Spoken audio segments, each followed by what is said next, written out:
तीसरे फेज में कांग्रेस और इंडी अलायंस का तीसरा फ्यूज उड़ गया है। प्रधानमंत्री नरेंद्र मोदी ने तेलंगाना के करीमनगर में एक जनसभा को संबोधित किया। इस दौरान पीएम मोदी ने बीआरएस और कांग्रेस पर जमकर निशाना साधा। पीएम मोदी ने कहा कि तीसरे चरण के बाद कांग्रेस का तीसरा फ्यूज उड़ गया है और बीआरएस का कोई भी अता पता नहीं है। देश की समस्याओं की जननी कांग्रेस पार्टी ही है। प्रधानमंत्री मोदी ने आगे कहा कि हमारा पूरा देश संभावनाओं से भरा हुआ है, लेकिन कांग्रेस पार्टी ने अपने पूरे शासनकाल में हमारे लोगों की क्षमता को बर्बाद करने के अलावा कुछ नहीं किया। कांग्रेस पार्टी ने हमारे देश की अर्थव्यवस्था को नष्ट कर दिया, कृषि और कपड़ा क्षेत्रों को नुकसान पहुंचाया। कांग्रेस ही देश में समस्याओं की सबसे बड़ी जननी है। आप भी सुनिए। तीसरे फेज में कांग्रेस और इंडी अलायंस का तीसरा फ्यूज उड़ गया है। मित्रलारा अभी 4 चरण के चुनाव बाकी है।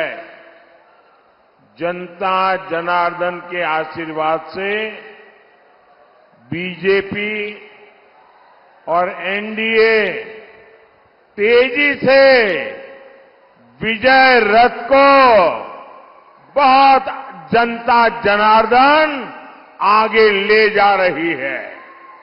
कांग्रेस सरकारों ने इतने वर्षों तक एक ही काम किया। आप मुझे बताइए, कांग्रेस ने देश के हर सामर्थ्य को तबाह किया कि नहीं किया? कांग्रेस ने देश की अर्थव्यवस्था को तबाह किया कि नहीं किया? एग्रीकल्चर और टेक्सटाइल जैसे सेक्टर ये सदियों से भारत की ताकत थी, कांग्रेस ने उन्हें भी तबाह कर दिया।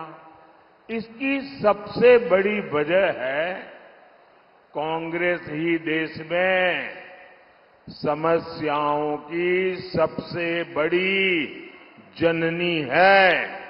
बीजेपी हमेशा नेशन फर्स्ट, राष्ट्र प्रथम के सिद्धांत पर चलती है, जबकि तेलंगाना में कांग्रेस और बीआरएस फैमिली फर्स्ट इस पर चलती है।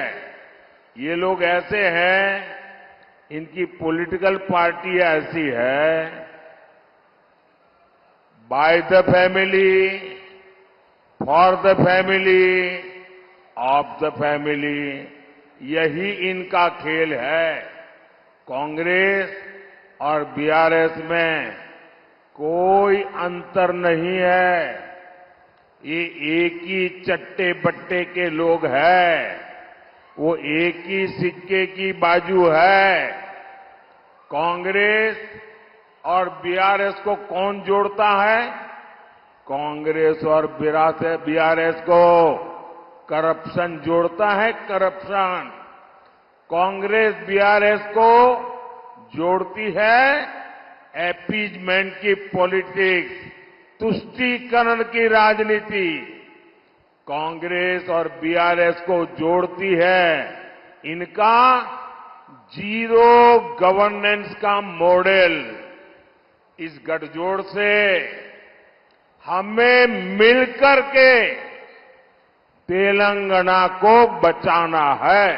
फैमिली फर्स्ट की इसी नीति की वजह से कांग्रेस ने पीवी नरसिम्हा राव जी का भी अपमान किया। उनके निधन के बाद उनके पार्थिव शरीर का भी अपमान किया। कांग्रेस दफ्तर में एंट्री तक नहीं दी। ये बीजेपी एनडीए सरकार है जिसने पीवी नरसिम्हा राव जी को भारत रत्न से सम्मानित किया। और मेरे लिए बहुत सुखद है कि कल ही मुझे उनके पूरे परिवार के साथ मुलाकात करने का, पीवी नरसिम्हा राव जी के बारे में बहुत कुछ सुनने का सौभाग्य मिला। बहुत देर तक उनके परिवार की 2-2, 3-3 पीढ़ी के साथ मैं बैठा, मैं गर्व महसूस कर रहा था कि एक परिवार ने, नरसिम्हा राव जी ने देश के लिए कितना कुछ किया और कांग्रेस ने उनके साथ कैसा व्यवहार किया। ब्यूरो रिपोर्ट, इंडिया पब्लिक खबर। फिलहाल के लिए इस खबर में बस इतना ही। देश और दुनिया की ऐसी तमाम बड़ी खबरों के लिए हमारे YouTube चैनल को सब्सक्राइब करें और बने रहें इंडिया पब्लिक खबर के साथ।